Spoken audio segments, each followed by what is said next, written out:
ಈ ಸಮಾವೇಶದಿಂದ ಯಾವ ಸಂದೇಶವನ್ನು ರವಾನೆ ಮಾಡ್ತಾ ಇದ್ದೀರಾ ಅಂತ? ಅನಿವಾರ್ಯತೆ ಅಂದರೆ ಸಿದ್ದರಾಮಯ್ಯವ್ರು ಬೇಕು ನಮಗೆ ಅನ್ನೋ ವಿಚಾರಕ್ಕೆ. ಸಿದ್ದರಾಮಯ್ಯವ್ರಿಗೆ ನಮಗೆ ಬೇಕಾಗಿಲ್ಲ, ಸಿದ್ದರಾಮಯ್ಯವ್ರು ನಮಗೆ ಬೇಕು. ಯಾಕೆ ಅಂತಾರೆ, ಮುಂದಿನ ಬರುವಂಥ ಪೀಳಿಗೆಗಳಲ್ಲಿ ಅದಕ್ಕಾಗಂಥ ಅವಶ್ಯಕತೆಗಳು ಏನೇನು ಕೊಡಬೇಕು ಅನ್ನೋ ವಿಚಾರವಾಗಿ ಅವ್ರು ಉಳಿಸ್ಕೋಬೇಕು ಅಂತ ಈ ಹೋರಾಟ ಈ ಸಮಾವೇಶನ ಮಾಡ್ಕೋತಾ ಇದ್ದೀವಿ. ಅಂದರೆ ಈಗ ಅಹಿಂದ ಹೋರಾಟಗಳು ಸಮಾವೇಶಗಳೆಲ್ಲ ಸಿದ್ದರಾಮಯ್ಯ ಅವರಿಗೆ ಸಂಕಷ್ಟಗಳು ಬಂದಾಗ ಆಗ್ತಾ ಇದೆ ಅಂತೇಳಿ, ಸೊ ಈಗ ಏನಾದರೂ ಸಂಕಷ್ಟ ಬಂದಿದೆ ಅಂತ ಅನಿಸ್ತಾ ಇದೆ ತಮಗೆ? ಇಲ್ಲ, ಯಾವುದೇ ಕಾರಣಕ್ಕೂ ಈ ಒಂದು ವಿಷಯದಲ್ಲಿ ಅವರಿಗೆ ಸಂಕಷ್ಟ ಬಂದಿದೆ ಅನ್ನೋ ಉದ್ದೇಶದಿಂದ ನಾವು ಮಾಡ್ತಾ ಇಲ್ಲ. ಅಹಿಂದ ಸಮುದಾಯಗಳು ಸಿದ್ದರಾಮಯ್ಯವರ ಪರವಾಗಿ ಯಾವತ್ತಿದ್ರೂ ಇದ್ದೇ ಇದ್ದೀವಿ, ಮೊದಲು ಇದ್ವಿ. ಯಾಕೆಂದರೆ ನಮ್ಮ ಸಮುದಾಯಗಳ ಪರವಾಗಿ ಅವರು ಒಂದು ಪಕ್ಷವನ್ನು ಬಿಟ್ಟು, ನಡು ರೋಡಲ್ಲಿ ಇಂಥ ಒಂದು ಪಕ್ಷವನ್ನು ಬಿಟ್ಟು ಕಾಂಗ್ರೆಸ್ ಪಕ್ಷಕ್ಕೆ ಬಂದು ಸೇರಿ ಅಹಿಂದ ಸಮುದಾಯಗಳನ್ನ ಕಟ್ಟಿ ಒಂದು ಸಮಾವೇಶ ಮಾಡೋ ಮುಖಾಂತರ ನಮಗೆಲ್ಲರಿಗೂ ಒಂದು ಶಕ್ತಿಯಾಗಿದ್ದರು. ಈಗ ಅದೇ ನಮ್ಮ ಶಕ್ತಿಗೆ ನಾವು ಎಲ್ಲರೂ ಬೆಂಬಲವಾಗಿ ನಿಲ್ಲಬೇಕು ಅನ್ನೋ ಉದ್ದೇಶದಿಂದ ಒಂದು ಸಮಾವೇಶ. ಜೊತೆಗೆ ಮುಂದಿನ ದಿನಗಳಲ್ಲಿ ನಮ್ಮಂಥ ಅಹಿಂದ ಸಮುದಾಯಗಳಿಗೆ ಸಿದ್ದರಾಮಯ್ಯವರ ಕೊಡುಗೆ ಇನ್ನೂ ಅಪಾರವಾಗಿ ಕೊಡುವಂಥದ್ದಿದೆ.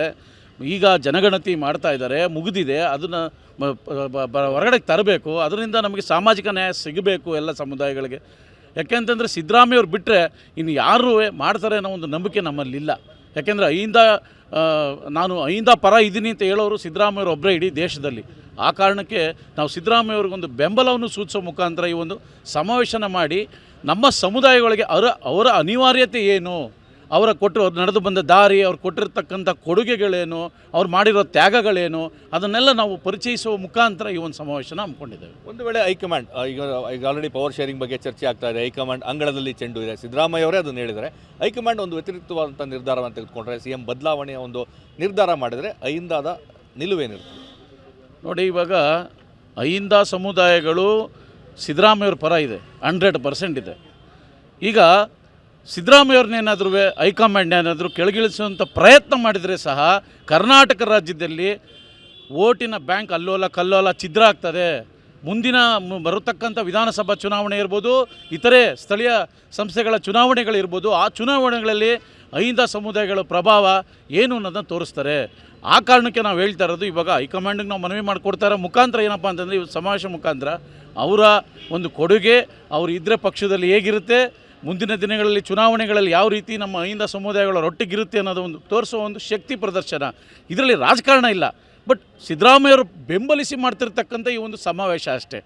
ಅವ್ರ ಪರ ನಾವು ಅಹಿಂದ ಸಮುದಾಯಗಳು ಇದ್ದೀವಿ, ಅವ್ರಿಗೆ ಬೆಂಬಲಕ್ಕೆ ನಿಂತಿದ್ದೀವಿ, ಅವ್ರನ್ನ ಉಳಿಸ್ಕೋಬೇಕು ಅನ್ನೋ ಉದ್ದೇಶ ನಮ್ಮದಷ್ಟೇ. ಈಗ ಹೈಕಮಾಂಡ್ಗೆ ಏನು ಹೇಳಲಿಕ್ಕೆ ಬಯಸ್ತೀರಾ?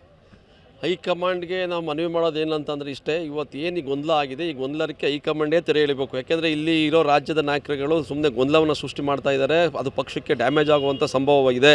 ಆ ಕಾರಣಕ್ಕಾಗಿ ನಾವು ಆಗಲೇ ಪತ್ರ ಚಳವಳಿ ಮಾಡಿ ರಾಹುಲ್ ಗಾಂಧಿಯವರು ಮಧ್ಯಪ್ರವೇಶ ಮಾಡಬೇಕು ಅಂತೇಳಿ ನಾನು 2 ತಿಂಗಳು ಹಿಂದೆ ಪತ್ರ ಚಳವಳಿ ಮಾಡಿದ್ದೆ. ಸೊ ಆದರೂ ಕೂಡ ಹೈಕಮಾಂಡ್ ಇನ್ನೂವರೆಗೆ ಅದು ಮಧ್ಯಪ್ರವೇಶ ಮಾಡಿಲ್ಲ. ಈ ಕೂಡಲೇ ಮಧ್ಯಪ್ರವೇಶ ಮಾಡಿ ಈಗ ಏನು ವ್ಯವಸ್ಥೆ ಇದೆ ಇದು ಹಿಂಗೆ ಮುಂದುವರ್ಕೊಂಡು ಹೋಗಬೇಕು ಅಂತೇಳಿ ಒಂದು ನಿರ್ದೇಶವನ್ನು ಕೊಟ್ಟು ಅದನ್ನು ತಿಳಿಗೊಳಿಸಬೇಕು. ಆಗ ನಮಗೆಲ್ಲ ವೋಟ್ ಬ್ಯಾಂಕ್ ಗಟ್ಟಿ ಆಗ್ತದೆ. ಈ ಸಮುದಾಯಗಳು ಯಾವತ್ತೂ ಕಾಂಗ್ರೆಸ್ ಪರವಾಗಿರ್ತವೆ. ಒಂದು ವೇಳೆ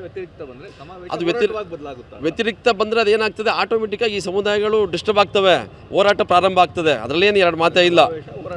ಸಮಾವೇಶ ಹೋರಾಟ ಆಗಿ ರೂಪುಗೊಳ್ತದೆ. ಸೊ ಆ ಕಾರಣಕ್ಕೆ ಅದು ಆಗಬಾರ್ದು. ಯಾಕೆಂದರೆ ಈ ಕಾಂಗ್ರೆಸ್ ಪಕ್ಷದ ಬೆನ್ನೆಲುಬೆ ಅಹಿಂದ ಸಮುದಾಯ.